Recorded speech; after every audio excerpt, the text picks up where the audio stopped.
Our meeting place is sort of very, very appropriate for today's presentation because where we are sitting is essentially the crossroads between where the French were encamped in 1781, the summer of 1781, and the American continental troops just a little bit in this direction. And this is sort of where they would sort of meet. So it's quite appropriate that this is the topic today. Thomas Paine, our forgotten founder. Just as another curiosity, work outside a parking lot that was also one of Ardsley's, I believe, three Native American encampments or settlements in this area. So this is quite a historic area where we are having this meeting. So many of you have heard about Thomas Paine. Probably the last time you thought about him was grade school, and everybody wrote on the chalkboard. These are the times that try men's souls. And of course, here we are in 2022, and still our souls are being tried, this time by coronavirus and many other things going on in our society. But in preparation of this program, I curiously came across a recent article just 2 months ago, published in the Florida Tax Journal, discussing the proposed wealth tax plan by the Biden administration, which curiously was the same plan that Thomas Paine proposed 230 years ago in 1792. So Paine is still with us, and we are here because of Paine, as our guest, Dr. Crowder, will explain in greater detail. So in the historical field, recognize now that we are truly in a golden age of study of the early American Republic. Dr. Crowder is part of that golden age. He is a professor of history at Queens College, which is part of the City University of New York. And he's the public historian of the Illinois College's Institute for Thomas Paine Study. We may find out later, Paine was an incredible American success story. You know, he was born in England and came here and got a mentor called Benjamin Franklin, and the rest is sort of in history. It was his words that inspired the troops when things were not going very well during the Revolutionary War. Again, returning again to Dr. Crowder, he's a scholar of early American history. His dissertation topic is entitled Human Capital, the Moral and Political Economy of Northeastern Abolitionism, 1763 to 1833, which examined the relationship between the rapid growth of abolitionism and capitalism in the era of the American Revolution. More importantly, he is currently at work on a new biography of Thomas Paine, and in August 2020 published Remembering Revolution, commemorating Thomas Paine and the progressive afterlives of the American Revolution in the New York History Journal.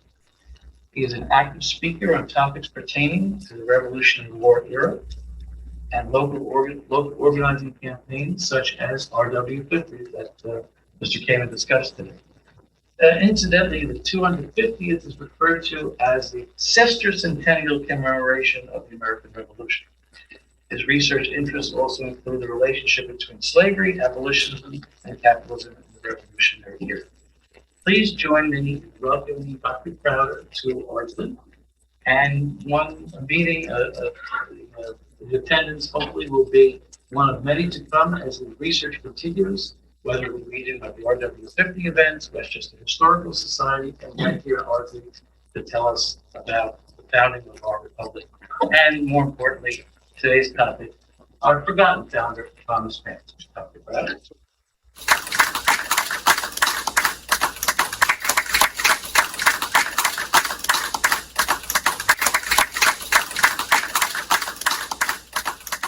Thank you, Gary. Thank you very much for inviting me to be here. I have a million things to say before even beginning to talk about what I want to talk about today, which is Thomas Paine. But I want to echo what Frank said and just congratulate you all here at Ardsley Historical Society for an active year. Local historical societies are essential to not just the preservation of history, but to the ways in which it's communicated to the public at the local level, and they're absolutely critical institutions. And I love hearing about all the. I stopped counting about how many publications and how many events, and I love to hear it. So, congratulations to you all. And actually, I think I'm going to, if you don't mind, I might go a little casual. Do you mind if I take my jacket off? No, please. Okay. Like I said, I did grow up in Texas, but I thought I was escaping the heat, but what you don't escape is the humidity. So, if you don't mind. But I'll multitask, and I'll start talking a little bit about the presentation bit. So as Gary mentioned, I work for the Institute for Thomas Paine Studies at a college in New Rochelle. And that's an institute that was founded in 2011, which I started working for in 2018. But the connection to Thomas Paine is that Thomas Paine lived his last days in New Rochelle at a farm which he was gifted by the New York State Assembly in 1784. And I'll talk a little bit more about the end of his life, the very fascinating end of his life, if you're not familiar with it, a little bit later.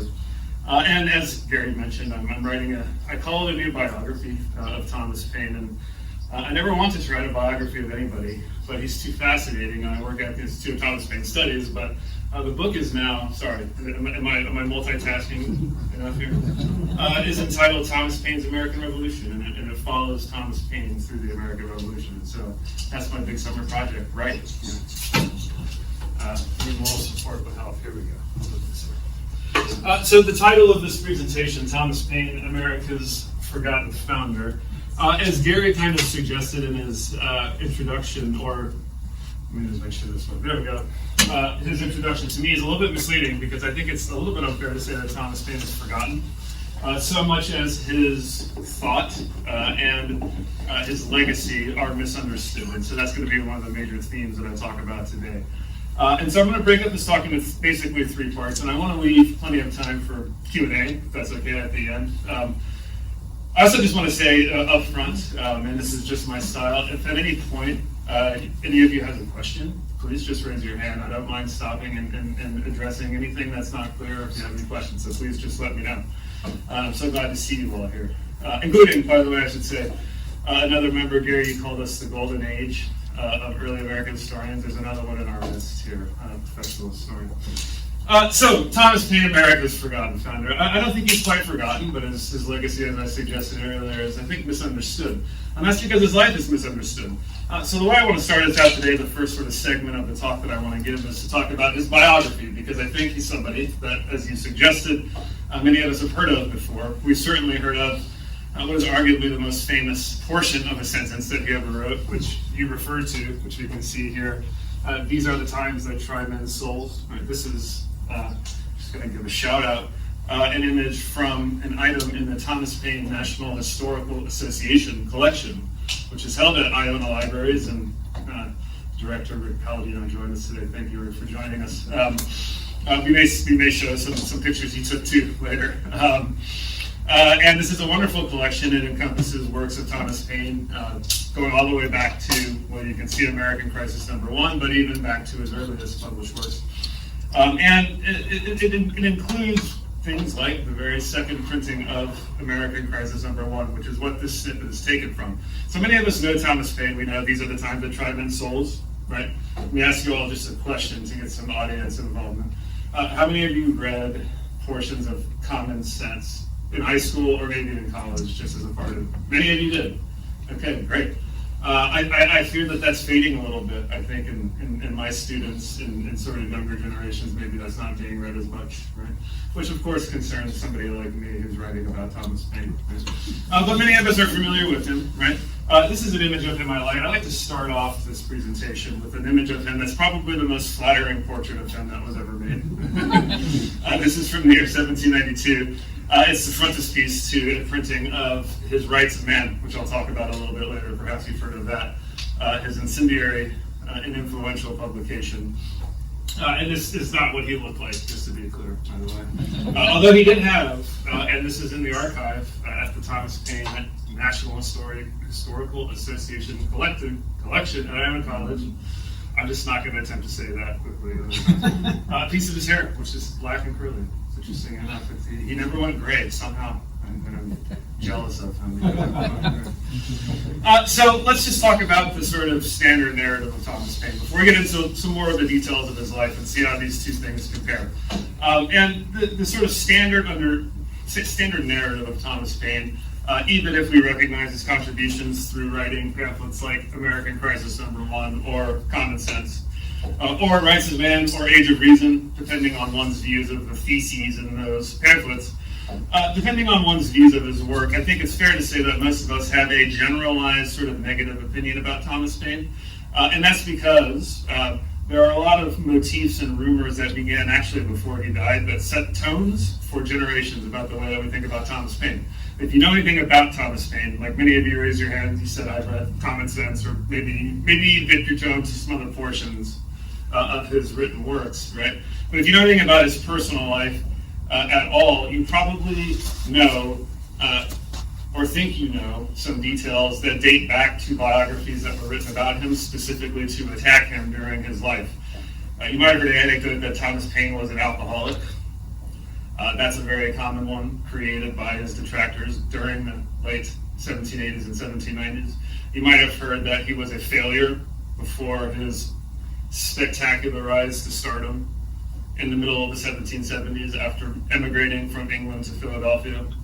You might have heard various other negative rumors about him, but you don't really know much about him except for these rumors. And that's because his reputation, and one of the ways in which he's maybe not forgotten, but I think certainly misunderstood, is a theme that I want to explore and come back to at the end of this talk and think about the ways that he's remembered. Because again, I don't think he's necessarily forgotten, but I think it's worth our time, and certainly it is, if you're interested in early American history and the history of the American Revolution, to put him in his own context and to think about his significance in his moment, divorced from negative narratives about him that continue to echo today. So let's just talk about who Thomas Paine actually was, and some of this may be familiar to you. There are some biographies of Thomas Paine that are relatively recent, and of course I'll say that every recent biography of Thomas Paine has its flaws. That's in part because I'm working on one myself, and I have to point that out. But I do think that a lot of the established narratives that are given to us by recent biographies are generally pretty correct, although there are a couple of things that I want to point out, including one finding from some of the research done at the Institute for Thomas Paine Studies that's quite exciting. But let's just start with the basic question, who was Thomas Paine? I will explain this image on the right. Is that your right? Yes, that's your right. On your right in 1 second. But who was Thomas Paine? This is just a couple of points just to give you some text to look at while I talk a little bit about his early life. And Thomas Paine was born, as you can see, in 1737 in Thetford, England. Thetford is about 20 miles south of Norwich, England, in the county of Norfolk, England. So pretty much due north, slightly northeast of London. And he was born the son of a staymaker, and this is a theme or a biographical detail that would become a major theme of later writings about him. A staymaker, if you're not familiar, was the maker of women's undergarments, but especially corsets. So a skilled trade, but his father was not particularly successful. His father was a Quaker, and so Thomas Paine was partially raised a Quaker, which does inform some of his thought later in his life, which we'll touch upon. I'll touch upon. While his mother was an Anglican, the established state church of England. And Thomas Paine was raised as a staymaker, although it became quite obvious early in his life that he would be a restless young man. At the age of 18, he joined a privateering expedition. And if you're not familiar with what a privateer was, this was in the context of the 7 Years' War, the World War that fought simultaneously on multiple continents between Great Britain and its allies and France and its allies. Thomas Paine served for about 8 months as a privateer, which were privately held ships that were licensed to attack enemy shipping during times of war in order to profit from the plunder that came from those ships. And so privateering expeditions were basically temporary legal pirating sanctioned by a government in the context of a war. They were dangerous jobs to take, but they could be lucrative. Even for somebody like Thomas Paine, who was 18 years old, he made more money than he'd ever seen before in his life, which was 35 pounds, which sustained him for 8 months. And this is a very important point of his life. 8 months living in London. So at the age of 19, he finished his tour as a privateer, took his 35 pounds, and basically just lived in London in Covent Garden and frequented as many academic and scientific lectures as he could, and basically soaked up as much intellectual and I'll be honest and say nightlife that he could in a very cosmopolitan city. This, by the way, is where he first met Benjamin Franklin in the year 1759 by attending scientific lectures that Benjamin Franklin both gave but also attended himself, amongst others. Some of them I'll mention a little bit later. And Thomas Paine then, at this point in his life, becomes a little bit of a shadowy figure. We know that he becomes an excise officer. And if you're not familiar with that term, that's a tax collector. So he became a tax collector working at the lowest levels of the British imperial tax bureaucracy, supervising the collection of taxes, primarily on beer and wine, on several circuits throughout England. He, as it was later pointed out infamously, was fired once for a period of 1.5 years as a scapegoat for his boss, who was committing fraud in his accounts. That's according to Thomas Paine. He eventually moved several places in England, settling in Lewes, England, which is in southern England, in the year 1769. And it's at this point I want to address this third point here, which is a theory that, frankly, it's a theory supported by evidence. I'm just going to outline it for you. This is a theme that I'm working on in my book, and there's more research to be done, but I think that this is a really interesting point to sort of elaborate. Does that sound good to you? Yeah. Yes. Y'all? Sorry, that's my Texas slipping out a little bit. I'm just going to grab a water. How are y'all doing today? I don't even think I asked. How are y'all doing? Very good. I'm glad to be here. Thank you for indulging water. There is some evidence Over the course of the 1760s and the early 1770s that Thomas Paine possibly, potentially, I want to very much hedge my language here. I hope you understand why. Potentially, possibly, was a participant in underground political writing networks that reached all the way up to some of the highest levels of England's imperial bureaucracy. For reasons that I don't want to elaborate too much, this is honestly what I need to learn more about and before I continue to write this section of my book. But for reasons that have to do with the internal politics of England in the 1760s and the 1770s, differences between Whigs and Tories, differences in the fundamental ideas about the way that the British political economy, the imperial political economy, should be structured. There was an intense media, and I'll be more specific, political media world in England in the 1760s and the 1770s that it seems like Thomas Paine contributed to anonymously, among many other people. How are we getting to this point?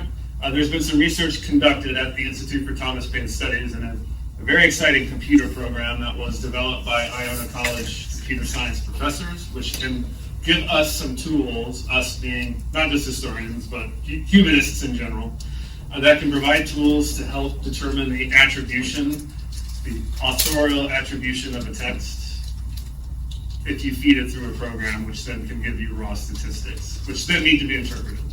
And I'm not going to go too much into the technical details. I'm not a computer scientist myself. I just co-authored an article which had a 12-page section of all of the computer science equations in it, and I just had to skip over it. Like, once I start seeing math equations, my mind shuts off. But I trust my colleagues in the computer science department who are leading authorities on this subject.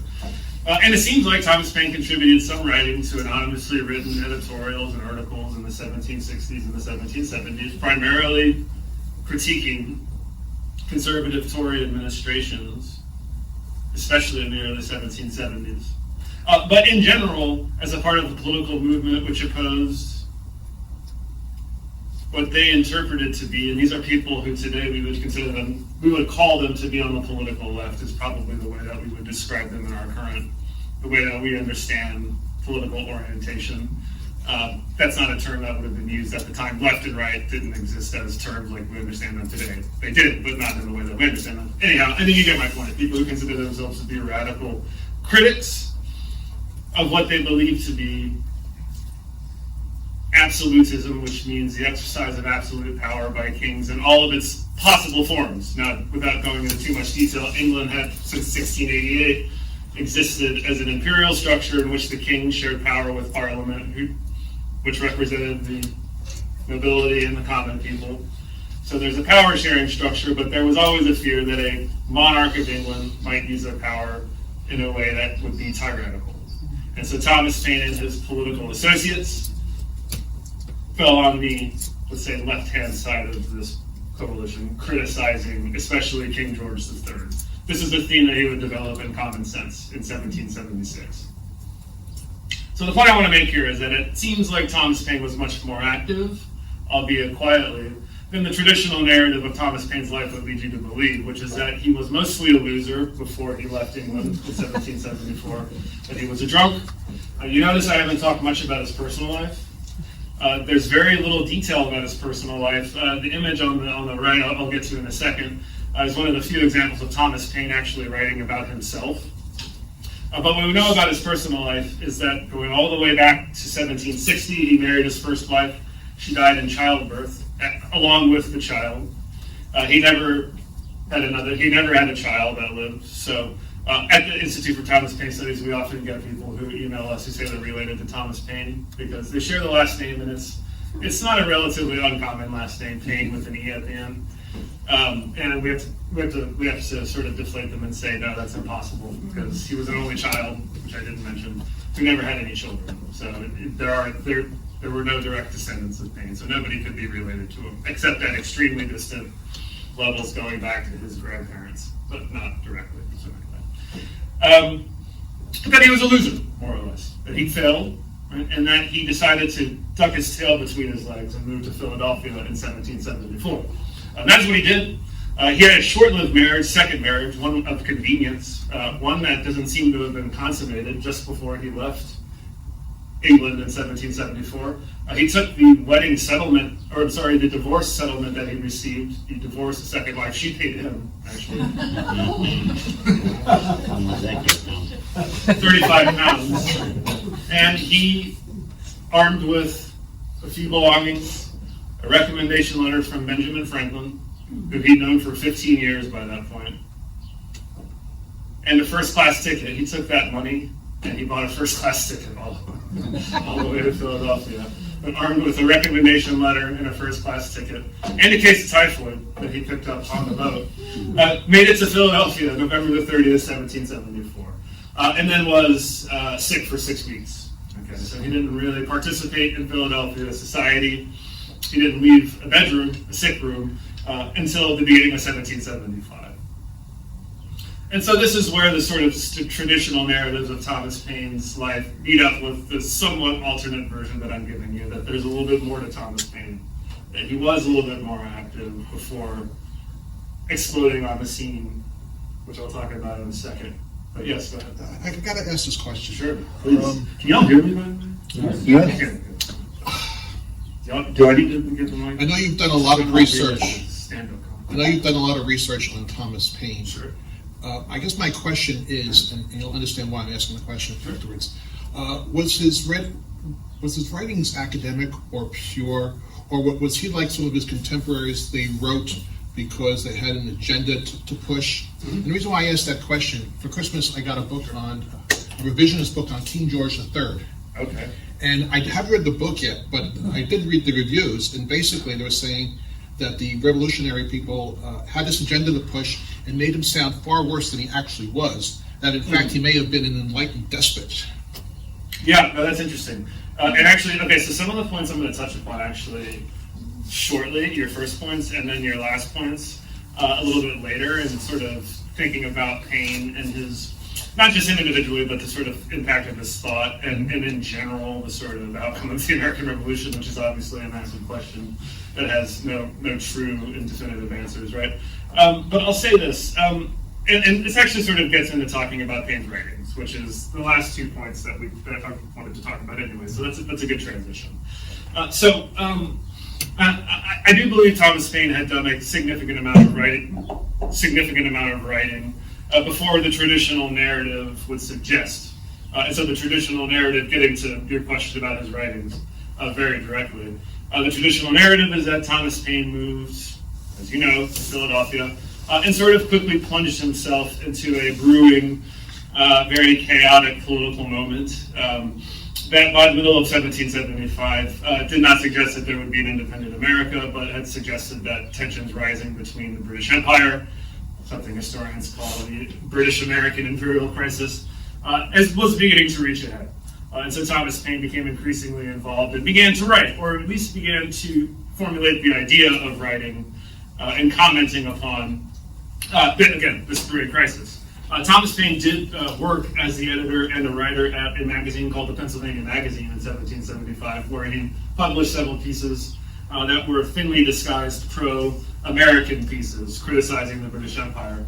But I'm just going to get to your question now. You know, the sort of traditional narrative of Thomas Paine is that he's relatively unknown, inexperienced as a writer. Certainly, if you go by lists of all of the writings of Thomas Paine, they basically begin in 1775 and 1776, with one exception. I believe that he published a lot more than that. But if you believe that Thomas Paine just began, boom, decided to become an influential political writer, then that brings up an interesting question about both the style that he used, which I think is one of your questions, but also about some common misconceptions about the way that his writings are approached. So he's commonly known, and I think correctly, for bursting on the scene in late 1775 and early 1776 by publishing Common Sense. And I think I know I do actually, an image of an early printing that I'll show you later from our collection. Common Sense, which so many of you said that you'd read, right? I'm curious, because I feel like I want to know. What do y'all remember? Y'all, you have to excuse me for slipping into the Texas. But when it gets hot out,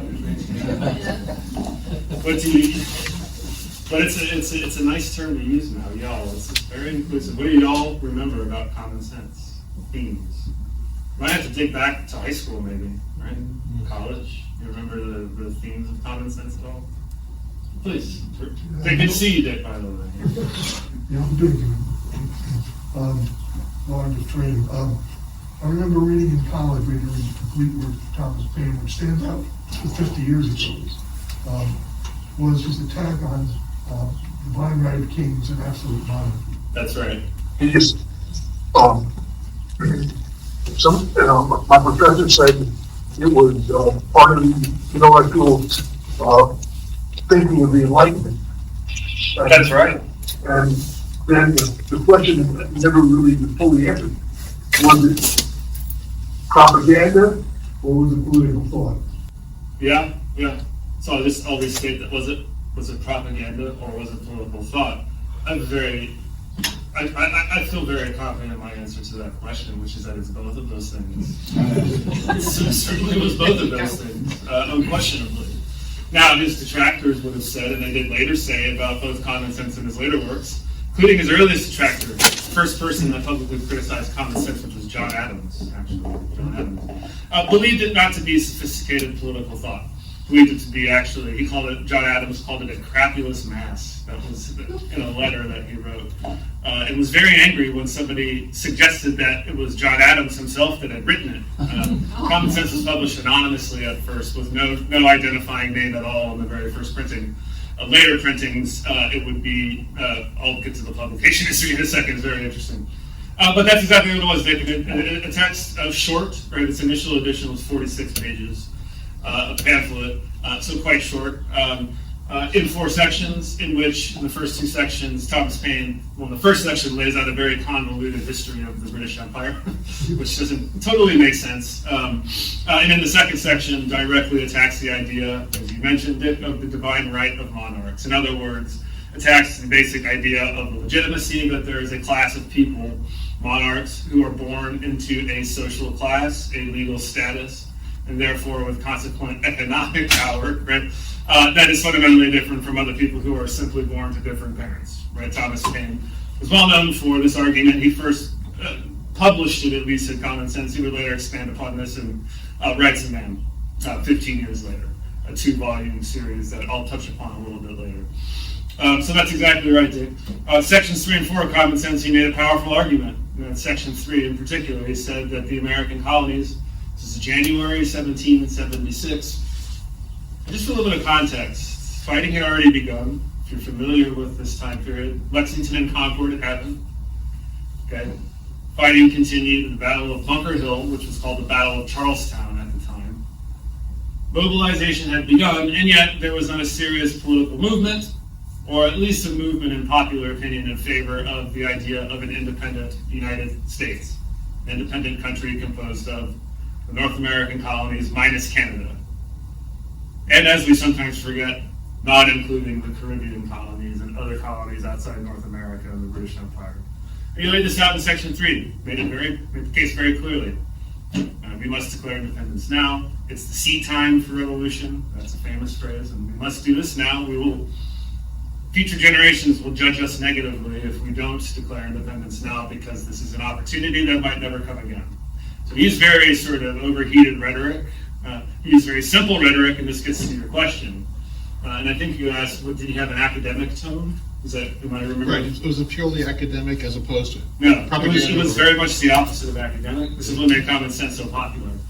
Most of the texts that had been written up until Common Sense by people in North America that commented upon the politics of the imperial crisis were written by people like John Adams, who were educated, and which were largely written for other elite educated audiences, sort of more sophisticated legal commentaries upon the very sophisticated relationship between the colonies and the mother country in terms of governmental structure and the very sort of minutiae of the ways in which taxation could and could not be drawn from the North American colonies, and where the colonial taxation could go. Should it go to the royal treasury, or should it be controlled by Parliament? I mean, this is all complex stuff, right? These had small readerships. Thomas Paine wrote Common Sense specifically to appeal, let's say, in a non-academic way, right? But to appeal to common audiences, right? And that was a stated goal that he had, contributed to its success. It sold 200,000 copies, about maybe 150,000 to 200,000 within 6 months, which is a staggering number of sales. This is familiar to some of you who know this history, but it helped to inspire a public movement or a shift in popular opinion towards American independence. And so Thomas Paine's service to the American cause didn't just stop there, and I'll stop in a second and ask if you all have questions. Thomas Paine served in a variety of capacities during the war itself. I'll just highlight 3. In 1776, having just published Common Sense, well, I say just, 8 months later, Thomas Paine began to follow General Nathaniel Greene, working for him, and eventually General Washington. Paine became the first American war correspondent, publishing letters reporting upon the Continental Army's battles in New Jersey and Pennsylvania. He served as the secretary of the Committee for Foreign Affairs for the Continental Congress in 1778 and 1779. He was involved in a scandal in 1779. So he served in a variety of causes, and I just point that out because there's a tendency to sort of view Thomas Paine narrowly as a propagandist. We used that word earlier. Was it political thought or was it propaganda? Well, it was certainly both. But there's a tendency to sort of view him narrowly as just a propagandist or just a political writer. I just want to point this out because it gives us a little bit of a sense for the number of ways that Thomas Paine contributed to the American Revolutionary cause. But if we ask Thomas Paine, and this is where I want to get to this quotation here, what did he believe he was? And then I'll stop and see if you have any questions. This is a letter he wrote to Henry Laurens. If you're not familiar with who that is, Henry Laurens was the son of John Laurens, from South Carolina, member of the Continental Congress. Henry Laurens served the American Revolutionary cause, was very close to Alexander Hamilton. One of the few children of large-scale slaveholders in South Carolina to openly espouse anti-slavery beliefs, believed that slaves should be freed and armed in order to fight the American Revolutionary cause. Friends with Thomas Paine. Henry Laurens died in 1781, unfortunately. His life would have been interesting to see had he lived and had he moved forward.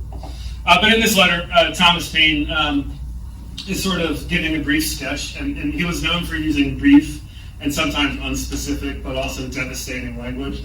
And in this letter, Thomas Paine, I know you can't read it in the back so easily, so I'm going to read the pertinent section.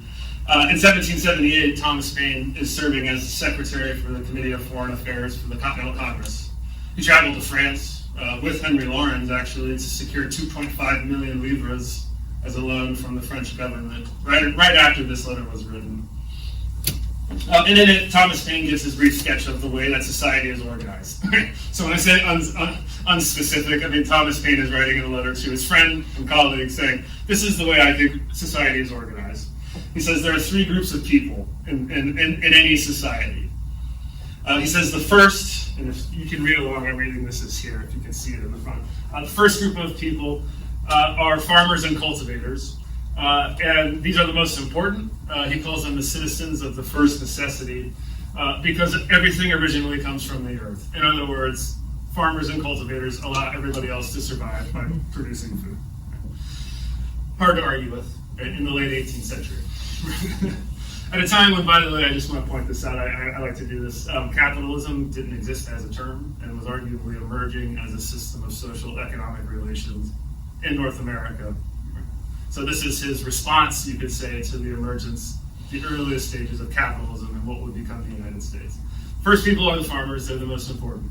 The second group of people, after these, are the various orders of manufacturers and mechanics of every kind. So people who work with their hands and produce things, in other words.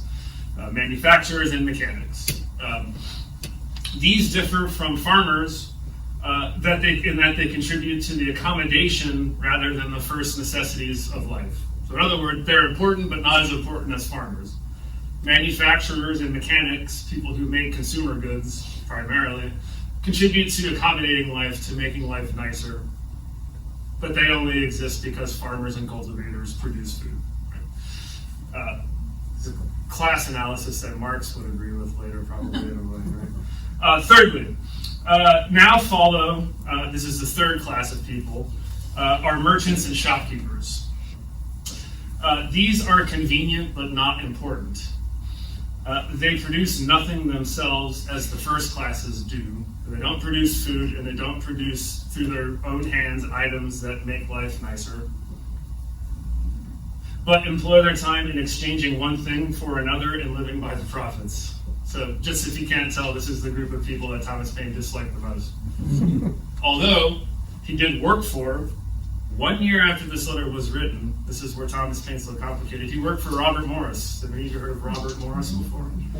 He's financier of the American Revolution, the richest man in North America, out of Philadelphia. Thomas Paine was a hack for Robert Morris for about a year when he was down on his luck about a year after writing this letter. And I point that out just to point out that Thomas Paine, or like any individual who's ever lived, there is never any kind of clean sort of logic to the way that they think and the lives that they lead. There are always complications. You might notice in these three classes, Thomas Paine doesn't mention himself. He actually says, well, what do you think I am, Henry? You'll say that I have marked no place for myself in this order. I am neither a farmer, manufacturer, mechanic, merchant, or shopkeeper. It's actually kind of not true. You could call him a mechanic. He was trained as a staymaker, and that would have fallen under the term mechanic. So he actually was a trained artisan. He says, I'm not a mechanic, a merchant, or a shopkeeper.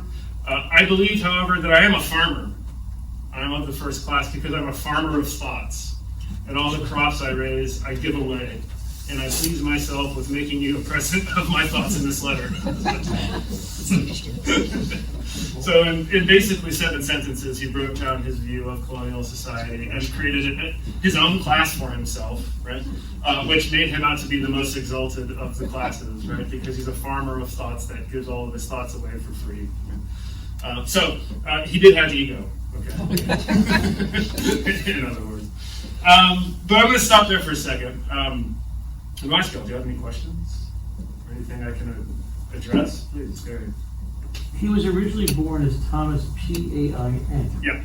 So where did the E come from? He started adding the E once he got to North America, for reasons that aren't entirely clear, actually. Although I will say that, as odd as that sounds to us, that somebody would spell their last name in different ways, that was much more common in the 18th century. Without standardized spelling, people would spell their own names differently. Some people have read and tried to read into it, like, is he crafting a new persona? Maybe. I mean, the word pain without the E meant the same thing then as it does now, right? Which is that ow. That's painful. But I don't read too much into it. His father spoke without it either. And if he did, if there was some sort of larger significance to it, he never mentioned it. Yeah, please. I was a little curious, you said that Common Sense was sold. I just was under the impression for some reason that it was a pamphlet that was, given out, so I didn't know that it was. Sure, yeah. He was making a profit off it, essentially? Yeah, so that's a good question. So he did make a profit off of it. He chose not to. It was sold. There are no reliable numbers for publication. There's no tracking on it. So when I said earlier 200, and then I sort of said 150,000 to 200, that's a sort of like mix up of all the high and low estimates. Right? Thomas Paine thought it was 250,000 at the time. There would have been no way for him to know that.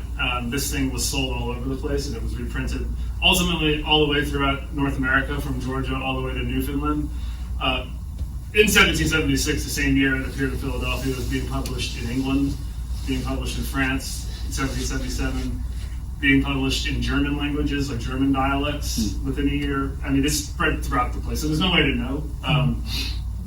And it seems to have been sold the way that most books were sold, which was through booksellers who liked to sell them wholesale if they could, so they would sell them packages of a couple dozen basically, but also individual people. There are a lot of accounts of people, especially members of Congress, right after it was published, buying in bulk and sending it back to, say, North Carolina, right? While they're in Philadelphia, this is the rate. You're going to buy 50 copies of this and just mail it back to the legislature or whoever, and then that way people can read it. So it's no way of knowing, but it was profitable. It actually, upon its first printing, sold out. It sold so quickly that it triggered a dispute between the first printer and Thomas Paine, and the first printer, named Robert Bell, continued printing unauthorized versions after the first printing, and Thomas Paine contracted with another printer. So Robert Bell, when he started printing his unauthorized editions, called Paine an Englishman. So if you ever see a copy of Common Sense that looks like it's published from the time and it says an Englishman, that's an unauthorized version, which was a slander to Thomas Paine. He hated being called an Englishman. So that was Robert Bell's like, F you. But he made a decision from the moment it was printed, notwithstanding his fights with the printers, that he was going to take all profits and donate them to the Continental Army cause. And so they went to buy mittens and blankets for detachments of Continental Army officers soldiers under Colonel Montgomery to invade Canada. So, Benedict Arnold joined that later. right, so if he wasn't making money off of being Made no money off of it. provocateur or as publisher or an author, how was he making a living? That's a good question, and actually this gets back to, this is actually a very good transition to the next slide, do you all mind? Sure. All right, but do you have one more question? I'm going to come back to that with another question. At the Thomas Paine cottage, they have a whole room dedicated to Mrs. Bonneville, Yeah. Madame Bonneville. Yeah. And they intimated that one of her sons looks just like Thomas Paine. And she seemed to be the woman behind the man and did a lot for him to make him who he is. Is that correct? She did, yeah, later in his life. Actually, I'll talk a little bit about his later life. Madame Bonneville, who he would meet in the 1790s in France, friends with her husband. I'll just say right now that they seem to have had a platonic relationship at that point. By that point, he was in his 60s and 70s, so he was a father and children, I think. Not that we know of. But I want to get to that, because that's a really good question. And it brings up actually another thing I want to talk about, which is his views about women, which were progressive for their time period. But to get to your question, right? So remind me exactly where we were. So if he wasn't making money as an author, what was he? Oh yeah, so how did he make his money? That does get back to a theme that will introduce us to the next slide, which is that he struggled financially. Through a lot of the American Revolution, he did. He believed that his contribution had been significant. He especially believed that, given the fact that he'd foregone the profits to Common Sense, and foregone the profits largely to American Crisis, his two best-selling works in that time period, American Crisis #1 and Common Sense. He didn't profit from Common Sense and ended up slightly in debt from American Crisis to his printer. So he believed that he was owed some recognition, and especially financial recognition. He was given a little bit of that in 1780. He was given $3,000 by the Continental Congress. He was given 300 acres of land in New Rochelle by the New York State government, which is where the Thomas Paine Cottage is today. But there were many points in his life in which he struggled financially. He determined from the very earliest 1774 that he was going to make his living writing.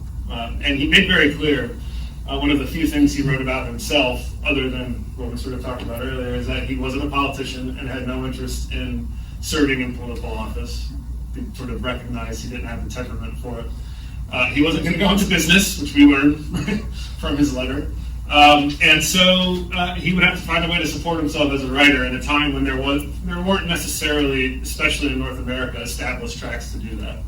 Later in his life, he became more financially successful. He made money off of Rights of Man, in Age of Reason. And when he died, there's a fake story about him that he died in poverty. It actually still recurs. And he didn't. I mean, he had stocks of the Bank of the United States, which was the most valuable investment you could have when he died. I mean, he had property. But does that kind of get to your question? So let's talk more about him anyway. And then we get to significance. Here we go. Continuing with this theme, Thomas Paine. As I mentioned, right, struggled up and down in the 1780s, but resurged in the 1790s as a significant figure. This I'll just talk a little bit about quickly, just to sort of talk a little bit about his later life and then talk about what happened to him, okay? And then why I think he's significant for us to sort of think about. And I think, like I said, I do want to leave time for questions if you have any. Thomas Paine in 1788 moved back to England. Decided that he was going to leave America. He was disappointed with his economic prospects. He began development of an iron bridge, which was innovative in that it was a single-span iron bridge, one that could span an entire river, only basically he designed it so that it could be built on the riverside and then flipped over the river, which was, at the time, would have been a tremendous engineering feat. And he sort of resigned himself to living out the rest of his days as a former political writer and inventor. That's what he hopes to do. And this changed with the French Revolution. His Rights of Man was published in 1791. Some of the images, but especially these two, attest to the negativity that Rights of Man generated towards Thomas Paine. What you don't see are the celebrations of Thomas Paine. So without talking too much about Rights of Man, we sort of talked about the themes that it lays out earlier, right, when we talked about common sense, but it's an extended volume 1, volume 2, criticism of the basic idea of monarchy, and therefore the legitimacy of systems, social systems based on monarchies, in which there is a class of people who are born to a status inherently superior to others. It's much more sophisticated than that, but that's my very brief synopsis of Rights of Man. In this game, the context in which the French Revolution was raging, both in France, drawing England into it. Sorry, I'm skipping over this a little quickly just to get over the historical context. So Thomas Paine lived out his years facing celebrity. Rights of Man was both celebrated by the proletariat, by working class people, and criticized by elites in England and in the United States as well. Paine was forced to leave England because of his publication. He was put on trial in absentia and he was sentenced to execution. So he left England in 1792 and never returned to it for the rest of his life. Some of the images you can see here date from that time period, especially this one. And I can show you some other images that a member of the audience took today that we have in our collection that are similar. There was a sort of cottage industry in the 1790s in England of depicting Thomas Paine, as you can see, negatively. There were commemorative coins that had images of Paine being hanged to death, and that's what you can see here. You can't see the caption. Well, you see this is Thomas Paine being hanged right here, and here's the devil looking over his shoulder. This is a fake crest of Thomas Paine. It's titled Common Sense. Thomas Paine is being hanged. It says the end of Paine. All right, so that's a phrase you see a lot, actually. We have some commemorative coins from the same time period, which are similar images of Thomas Paine being hanged, and one that says the end of Paine on the bottom of it. So This really was a dangerous time period for Thomas Paine, frankly. So he lived in France, and eventually by the early 1800s made his way back to the United States, where he lived out the rest of his life in some obscurity. He was certainly remembered as being a member of the American Revolutionary generation. He wasn't forgotten in his own lifetime, but he was controversial, I think, to say the least. His political views expressed in Rights of Man, which suggested egalitarianism and democracy. His views in the Age of Reason, which I haven't talked about too much, published in 1794 and 1796, systematically attempting to destroy the logic behind organized religion. These kinds of books brought Thomas Paine fame, but they also brought him notoriety. And he died in 1809 in Greenwich Village, New York City, excuse me, and then was buried in New Rochelle on his farm. And this brings up the story of his remains, and this is, for many people, the most interesting thing about Thomas Paine. It's actually one of the things that got me interested in him the most. Thomas Paine was buried very quickly, within 2 days of his death,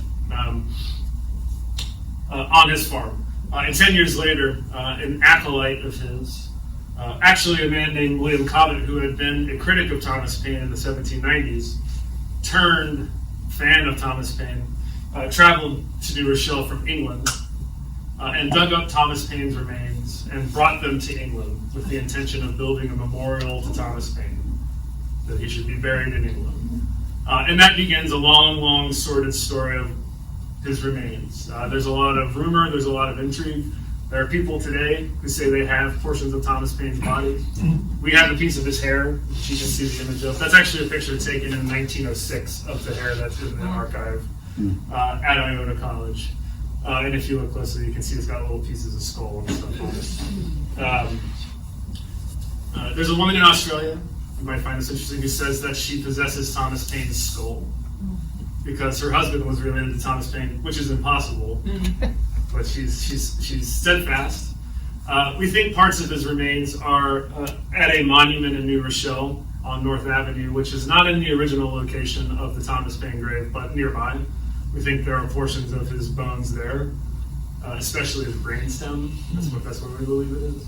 But there are parts of it that are just sort of out there, in private collections, perhaps. So that is Thomas Paine's life. But what about his legacy? Before I talk about that, just to sort of wrap up, do y'all have any questions I can answer? Was he imprisoned during the French Revolution? Yeah, so I sort of skipped over that a little bit just because I realize I'm having so much fun here that I'm talking too much. So he was in prison during the French Revolution, so I can talk about that a little bit. He moved, as you can see, left England, moved to France, and lived in France from 1792 until 1799. And in that time period, he both directly participated in the French Revolution. He was a member of the French National Constituent Assembly, the Revolutionary Congress, mainly for recognition for his influence ideologically to the French revolutionaries. They were very much inspired by common sense, and he knew the leaders of the French Revolutionary movement. He knew the Marquis de Lafayette quite well, for example. So in recognition of his ideological inspiration, let's say, he was a member. He was imprisoned by Maximilien Robespierre, many of you may have heard of him, the architect of the Reign of Terror, for not being sufficiently radical. And this is a person who wrote Rights of Man. Only 2 years before, he was imprisoned in 1794 into 1795. I again, skipped over this, but Thomas Paine was in prison for about 1.5 years and believed incorrectly that he remained in prison so long because George Washington, who at the time was the president of the United States, did not want him to be released. He believed that there was a plot by George Washington and the Federalist Party to keep him in jail. Incorrectly.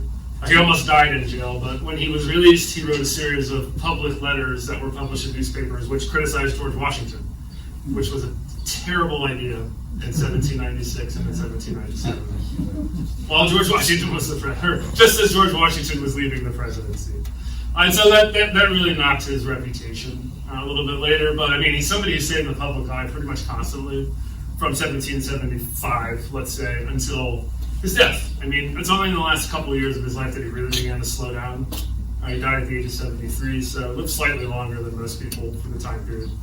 But he was, always commented upon, and that's interesting that he's often referred to as a forgotten founder because he was many things in his own lifetime, but he wasn't forgotten. That's for sure. Yeah. But quickly, what was his view on slavery? Sure. And his influence, was there a true influence on the Declaration of Independence? Okay, hold both of those, okay? Because I'm going to talk about slavery next. Yeah. Well, I was just wondering, you said he had spent time with Ben Franklin He did.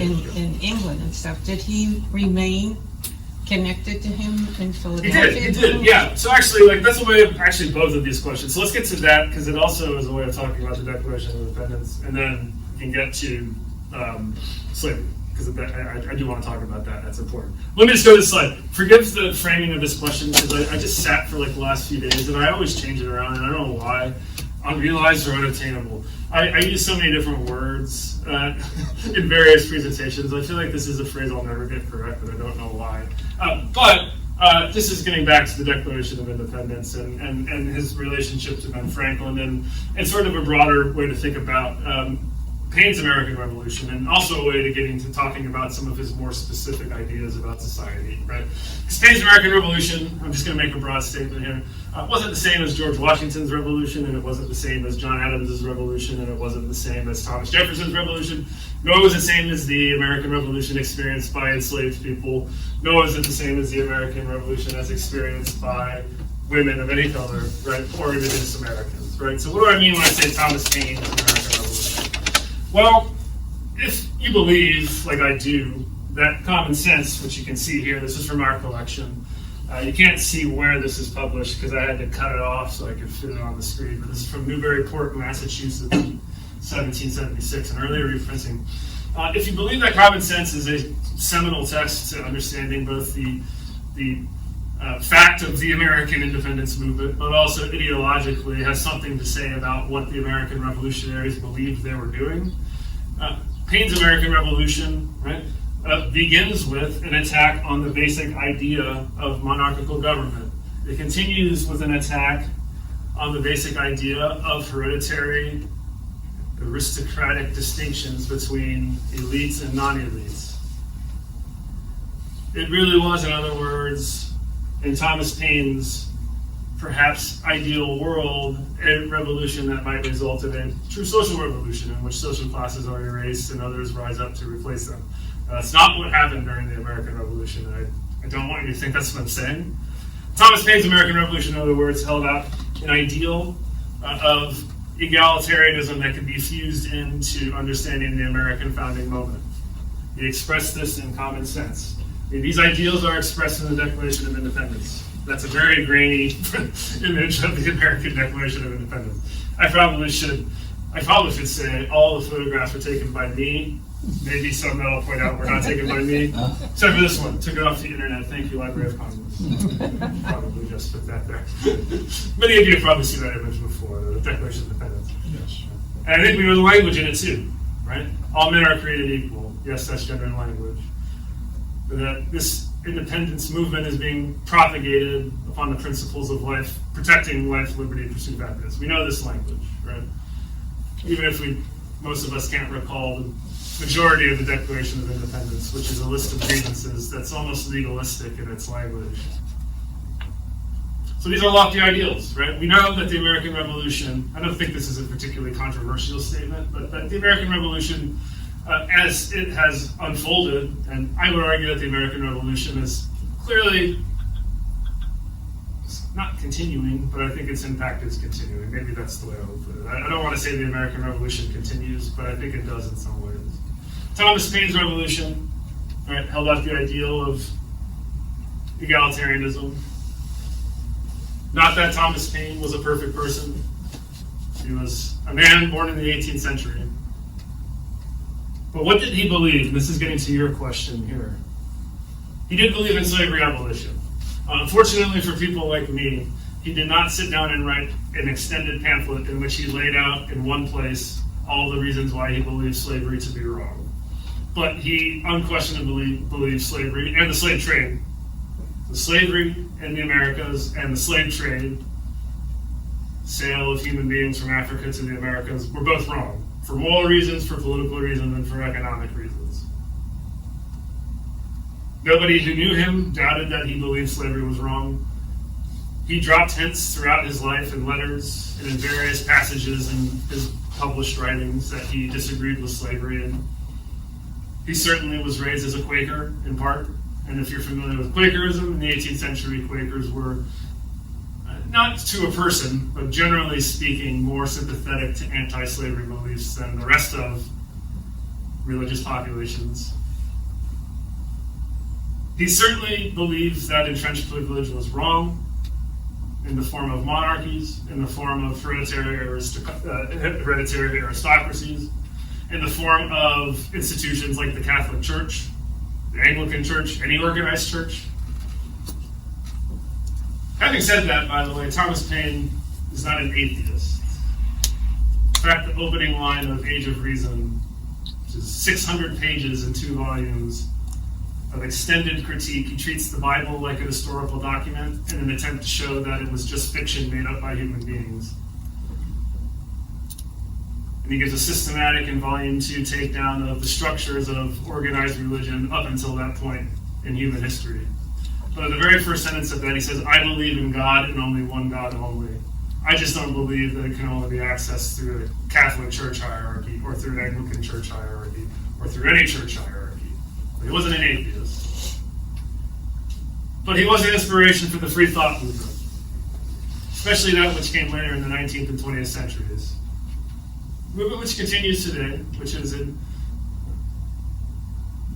some are atheistic, some are agnostic, but a movement which prizes ration and reason, enlightenment principles, rather than an emphasis on religion.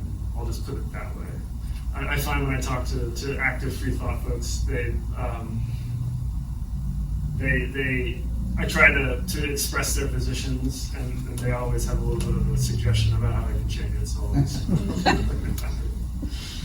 Thomas Paine finally, and we're getting close to the first. We mentioned this earlier. First proposed an idea that today we call universal basic income. Right? The idea that there should be a basic income for all inhabitants and citizens of the country. He expressed this in a pamphlet called Agrarian Justice, published in the year 1796, in which he proposed that England should pay every man at the age of 21 and every woman at the age of 18 15 pounds to start life. And then once they turn 50, they should get paid 10 pounds per year as a retirement. That was his idea for basic, what today we would call a universal basic income. It's kind of like a mix between Social Security and universal basic income. You pay couples at the start of their lives so they can buy a farm, and then you provide for them once they become too old to continue. So he's mostly thinking about farmers and agricultural people. Yeah. Which begs the question. Yeah. If he didn't like the monarchy, and he didn't like the nobility, and he didn't like the landowners and all the people who had all the wealth, where was the money for the universal basic income going to come from? Where was the money for the universal basic income going to come from? Simple. State tax. State tax.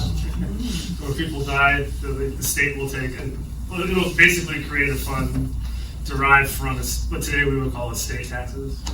And that'll fund this, and then it'll get invested. So that's what's interesting about Paine. He wasn't, I mentioned this earlier, the term capitalism didn't exist at the time, right? But this is a time period in which capitalist relations are emerging. In North America, they already had it in England, especially finance capitalism was really beginning. And Paine's adult life is when we really see American finance capitalism emerge.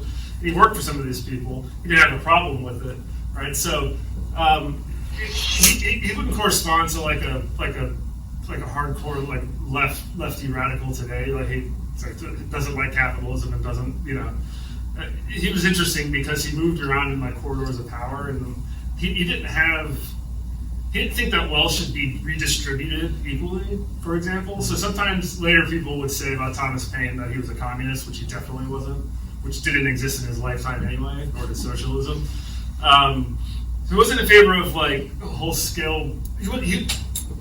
all right, I'll just say it this way. He was in favor of private property. He just believed there should be limits about how much could be accumulated by single individuals, which to him, the monarchy was a legal institution, but it was also a property holding institution. Right? Like the monarchs, they want to hold more property than anybody else, or they historically did. So to him, it was kind of the same thing, right? Like when you attack the monarchy, you're attacking massive concentrations of wealth. It's okay for some people to have more than others, but one person should never have an exorbitant amount compared to everybody else in society. Does that make sense? Yeah. It's moderate in that way, really, when you think about his economic I just found it interesting that somebody who was promoting universal basic income was somebody who never really generated much income in the first place. So, You know, like I said, he did okay. You know, And that's where the idea was born. Yeah. You know, honestly, the thing about him, he never seems to particularly care about money, personally. He was just known for being super frugal with his habit. Like, he didn't buy much for himself. I can show you some of the stuff he did buy, because we have it in our archive, like some glasses and a wallet, and some other things, but he didn't seem to have been driven by acquiring wealth for himself personally. It was never seems to have been a part of his calculations, and in fact, he acted against his own economic interests in many significant ways over the course of his life, right? For reasons that he considered to be principled, right? But that's what's weird about him, is that he worked for Robert Morris, right, who was the richest person in the early United States. What did he do with his 600-acre farm when he moved to France? And if he maintained it, what happened to the farm? So it was 300 acres. If you're familiar with New Rochelle, it was a long, like, rectangular lot, which is now White Cable neighborhood. So it's back in there. White Cable? Yeah. Did I say that correctly? White Cable. White Cable? I don't think I ever said that right. He had a caretaker for it. He didn't see it seems like, for about 20 years. So it was given to him in 1784. He may have visited it once, right around that time, just to see it.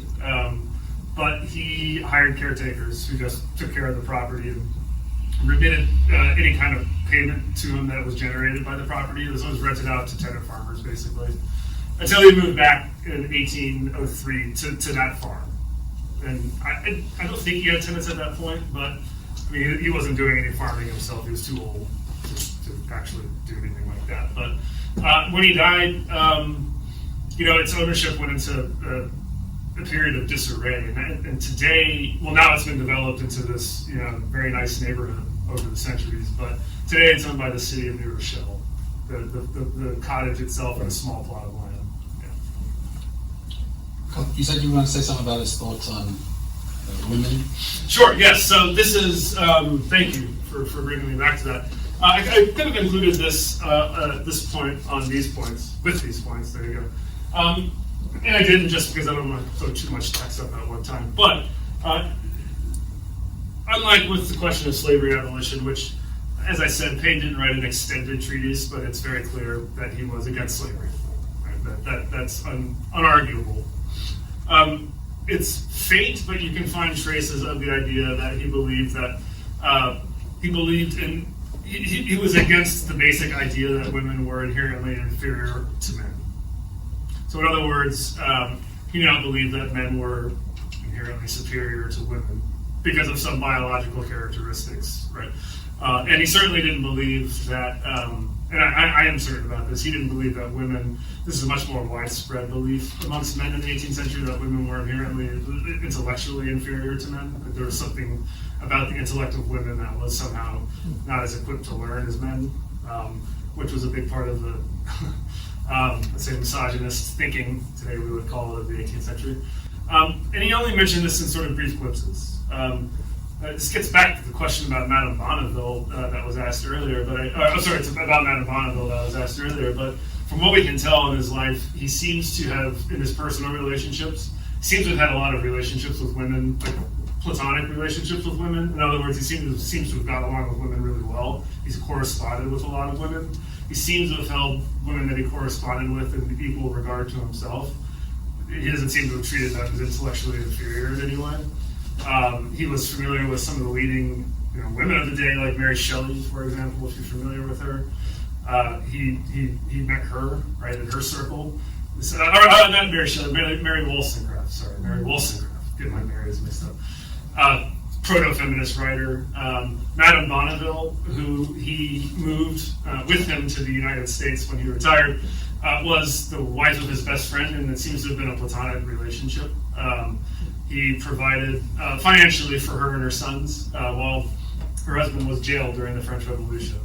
So she came with him to the United States to escape the French Revolution while her husband was jailed. Seems to have been nothing more.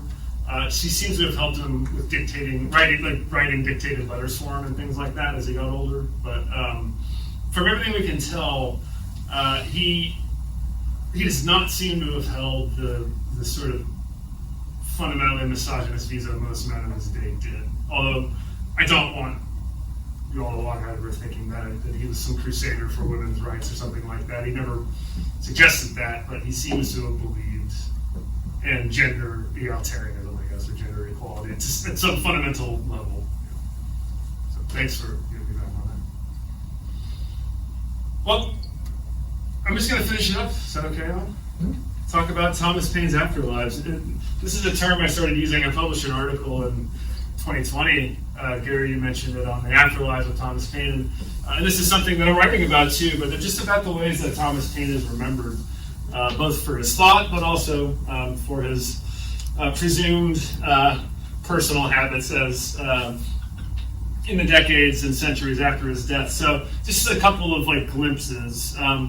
On the top left, this is an image that I absolutely love. This comes from our archive. It's from 1895, just to give you a date here, from a newspaper called The Truth Seeker, which was a free thought publication, a newspaper, weekly periodical, which trumpeted free thought, but also progressive era social movements like the fight against child labor, like the fight for women's voting rights, for example, for example, views which criticize the rise of industrial capitalism in the late 19th century. These kind of people gravitated to Thomas Paine, especially in the late 19th and early 20th centuries, and that's where we get images like this one, which I just absolutely love. Thomas Paine, along with the chorus of other revolutionary leaders, but Thomas Paine, in an inversion, being celebrated as the key leader of the American Revolution, while other famous leaders like Thomas Jefferson, George Washington, and Benjamin Franklin are the side players, right? While Thomas Paine is celebrated. And this is the Angel of Columbia, here, by the way, if you're not familiar, a common symbol of the United States in the 19th century. So it's an interesting way of thinking about historical memory, right? They're forwarding this idea that history should remember Thomas Paine above George Washington, or Thomas Paine above Thomas Jefferson, or Thomas Paine above Benjamin Franklin. Below that, from 1851, so if we go back to the period just before the American Civil War, there were journalists and writers who were inspired by Thomas Paine to promote causes like the slavery abolition movement. And this image here is one of my favorites of the entire archive that we have. It's from 1851. It's from a monthly magazine written by a man named, edited and published, and mostly written by a man named Gilbert Vale, who was a free thinker. He was also an early critic of industrial capitalism. In this magazine, actually 2 pages after this image, he hatched a plan to take Thomas Paine's farm in New Rochelle and make it into an old person's home for former industrial workers, so that when industrial workers were too injured and old, they could go live at Thomas Paine's former farm, and they could have like a nursing home basically for former industrial workers. These are his predictions for the future from the year 1851. These are predictions inspired by Thomas Paine. This is just one snippet of them. He goes all the way up to now, actually, to the early 21st century in his predictions, which are pretty wild and, as you might imagine, totally off the mark from 1851. What's interesting are the predictions that he makes, again inspired by Thomas Paine. He predicts that by 1880, so within 30 years, rent and interest, that is usury on land, and its spawn, usury on money, are now almost unknown in the United States. So there's no such thing as interest, which would be an interesting future that we would live in right now. I think our banking system would be pretty different if there was no such thing as interest. Right? What if interest was illegal? Interesting world that we would be living in. By 1890, he says, this is Gilbertville, almost every family in the United States, he says the Union, but he means the United States, is now in possession of a home, and there is no, quote, want of employment. So every family in the United States owns their home, and there's no such thing as unemployment. Aggressive, okay? 1900, the United States is now a nation of freeholders. Everybody owns their own home or land. Home and land, and or land. The doctrine of the Declaration of Independence of 1776 is fully recognized and practiced. All enjoy the rights of life, liberty, and the pursuit of happiness. By which he means everybody, including people of color. So these are his Thomas Paine inspired predictions for the future. Unfortunately, none of those three came out to happen, unfortunately. Well, I guess it depends on your view. And all the right, just a couple of, I think, kind of funny memes from 21st century internet culture, which sort of, I think, attests to the fact that Thomas Paine's not forgotten, but I think could use a little bit of boost in public esteem. The one on the bottom right, I think, is the one that I have the most to say about, which is, have any of you seen that before? Bottom right. It's from the former presidential campaign of Andrew Yang, if you're familiar with, from 2020. Do you remember him anymore? Sure. When he tried to become, I live in New York City, he tried to become the mayor. It would have just been a nightmare. Ran on the platform of UBI, Universal Basic Income, and acknowledged that that idea was first, well, if not first, then an early inspiration for the idea was Thomas Paine. And so some of the Yang Gang fans started creating memes with Thomas Paine carrying money with Andrew Yang's face on it in a Yang hat, which you might say, I was a little bit outraged about when I first saw it. You might think, like, as a Paine scholar. And I think I'll just end by saying, and thank you so much for listening to me. I think I gave a lot of information today, so I really appreciate it. But Paine's afterlives will reverberate, I think. And it's not just because people like me are writing books about Thomas Paine, right? Although I hope that helps. But I think some of the core principles, only a couple of which I've really been able to sort of point to, they consistently come up in political discourse, and they come up in ways that are in new ways and new contexts, and they will continue to, right? And so even if, most of us can only think of these are the times I try men's souls, right? That there's more to Paine and more worth thinking about with him, and sort of thinking about the ways in which he wasn't entirely the American Revolution, but his contributions to it, I think, are significant. So thank you very much for letting me talk, everybody. I really appreciate it.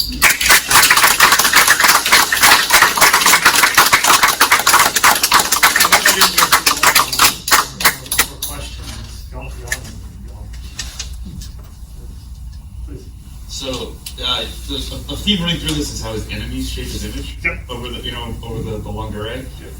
But like his enemies lost in a lot of, especially in the American context, if you think about him as Federalist. Yes, sure. Mm-hmm. So I'm kind of teeing one up here for you, I think, a little bit, but like why don't the Jeffersonians kind of fight back, and why isn't there like a kind of counter image of Paine in his own time that's sort of a defense? Yeah, that's a good question. So there is some of that. You can see this, for example. I mentioned his death and talked about his body afterwards, but there is this is I think a way of getting into this, to answering this question, right? Which is when he died, he was buried very quickly. That was used by his opponents, and it's a trope that still continues today, that he died and nobody cared because nobody attended his funeral. When in fact he just was buried so quickly that there was no way for people to find out about it. 1 month later, you begin to see these voluminous both statements attacking Paine, but also in support of Paine, filling up the newspapers. As people found out about it, given the limitations to communication in the early 19th century, you begin to see that his narrative wasn't only shaped by his supporters. Fortunately for Paine, and this begins in the 1820s and 30s in particular, his supporters, people who sort of, publicly at least, but also sort of took it upon themselves to lead the resuscitation of Paine's legacy. They're often associated with left, what we might call radical political causes. So the earliest stirrings of unionism, as you know, like this working men's movement in the 1820s and 30s, the very first movement to organize laborers in the United States. In Philadelphia, New York, they were inspired by Paine. This was repressed, and so a lot of the causes that Paine supporters later trumpeted were ones that were seen by other segments of society as being subversive and dangerous.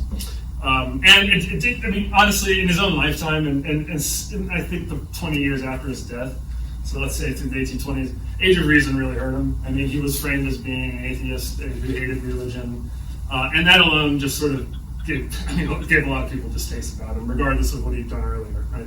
The basic idea that you would make the argument the way that he did, in which he basically held a middle finger out to religion, just really alienated a lot of people, including some of his colleagues from the founding generation. Like John Adams was just horrified, right, by Age of Reason. His son, well, John Quincy Adams, actually wrote one of the first responses to Rights of Man, actually, and people thought it was his father at first.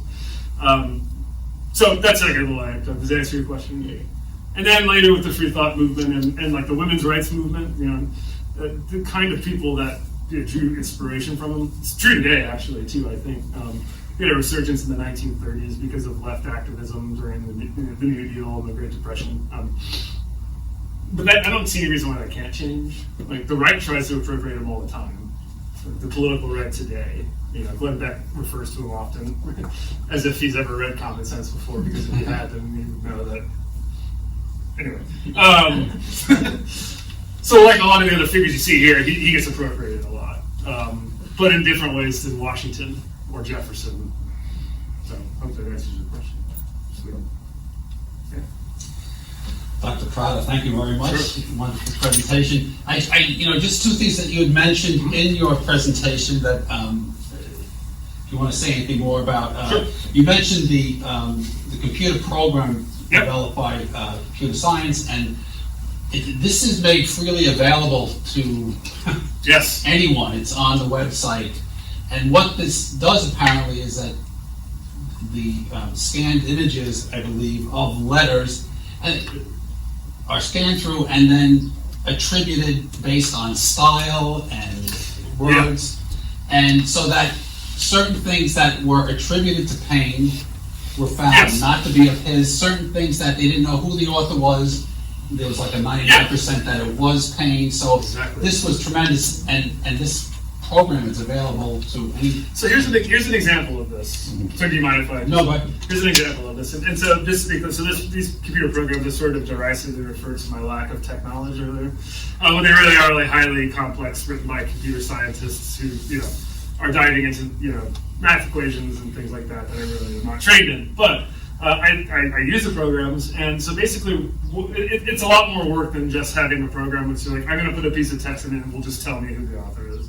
That's not how it works. But what you do is you create files of potential authors who wrote at the same time as a piece you're trying to figure out. So let's say there's a piece from 1775, right? Who are all the potential authors that I could find whose text I know is their text? Right, there's no question historians say this person wrote this text.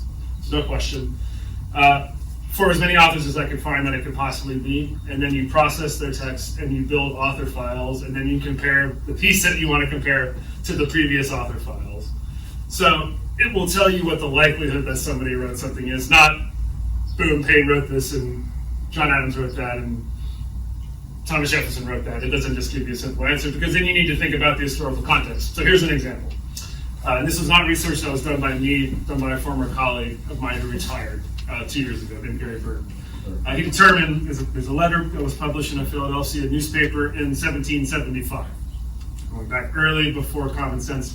It's referred to as African Slavery in America. That's not the title. It was untitled, but that's what later editors called it. So that's what we call it. And it's relatively short, but it's a diatribe against slavery. That said slavery is wrong for religious reasons, which was a common argument that was made at the time. Right? That slavery violates Christianity because it violates the golden rule. How can you enslave somebody if you wouldn't want to be enslaved yourself? Right? It's immoral. fairly standard for the time period for an anti-slavery piece, but it's a little bit more harsh in its language. And at some point in the 1880s, a Paine acolyte named Moncure Conway decided that Paine wrote it. And since the 1880s, that's just been the common wisdom, and people cite it now as if Paine wrote this piece. And if you read it with that knowledge, it's a little odd because Paine never used religious language to criticize slavery because he tried to avoid using religious language whenever possible because he was anti-organized religion. This one seems like it was written by a minister. And so when my colleague ran this piece through this computer software and tested it against other authors, it determined that Paine did not write it. And then you have to ask yourself, well, who might have written it then? Because there are markers within it that suggest Paine didn't write it. Paine wouldn't have used the kind of language that this person used. He would never have said something like, God says slavery is wrong. He would have just said, slavery is a violation of humankind. It could be small stuff, but it adds up. And it turns out that this was probably written not by Thomas Paine, but by somebody named Samuel Hopkins, who was a Rhode Island congregational minister who 2 years before had published a huge pamphlet arguing against slavery. So he has a track record. And that earlier pamphlet reads much more closely to this piece that everybody thought Paine wrote. And that's just one example, right? So again, it's not, and it will be available very soon. We're making a big announcement about it. But it'll be available on our website soon. So it's not here's, again, click a button, here's who wrote it. Right? It still requires a lot of work up front and a lot of work after testing interpretively to try to confirm or not what the raw numbers are telling you. But it's promising because it can point directions that, we to be able to harness computer coding like that, I think is significant for humanities. I'm a historian, that's what I will be using it for, right? But this is useful to people in English. You can imagine. And just one other thing, you said you had an image of Paine there. One of the objects that we have in the collection is the death mask. Oh yeah, I think I have a picture of it. I have one somewhere. Yeah. Actually, we have two. One at a later date, and when they took them out. But his pocket watch, his traveling writing kit. I have those actually. Okay. I'm sure those actually. So Rick, you're getting Rick Palatino, director of libraries. You're getting a photo credit. No extra charge. Well, since we're on the subject, then we'll come back to your question. No disrespect to you or Thomas Paine, but I had a 4 o'clock appointment. Okay. I need to leave. I didn't want to walk. It's all right. Thomas Paine's not here. Thank you. No problem. Thank you very much for coming. Oh wait, where did that go? Ken? Yeah. Thank you. Thanks for coming. No problem. I enjoyed it. Good. I'm not sure why it's not appearing on the screen. Was it F5 or something? All right. There we go now. Some people might say I was going to show you a picture of his writing kit, which he took. But I don't know how to get the screen to come up. Unfortunately, this will win that thing, but I'm really not. Anyway, sorry. I can see your next presentation. Yeah. Well, you would see a picture of a writing kit, which he gifted to somebody named Benjamin Chew in the year 1774 in Philadelphia. Benjamin Chew, if you're not familiar with him, was actually the Chief Justice of the Pennsylvania Colonial Supreme Court just before the American Revolution, eminent jurist in Philadelphia. So Paine gave him a writing kit, which you can see. Well, you can't see. Would be there. See. Anyhow, any other questions or thoughts, or are you all pained out? Thank you. Well, thank you everybody for coming. I really appreciate it. Human day, but a good day. Thank you very, very much, Michael. We certainly have much more information, much more knowledge about Everyone. the story. Thank you all for coming. Before you leave, if you want to stop up here again, if you want to consider becoming a member, fill this out. Otherwise, for our 40th anniversary, we had a bunch of these made up. So if you want to have one of these on your car or your refrigerator, and we have some note cards for those of you that still actually write without the use of the computer. We have snacks, feel free to take those home. And please stop by in the back corner and pick up some information about coming events at IW 250 that are taking place throughout the rest of the year throughout the county. And thank you all for coming. We really appreciate your support. Thank you very much.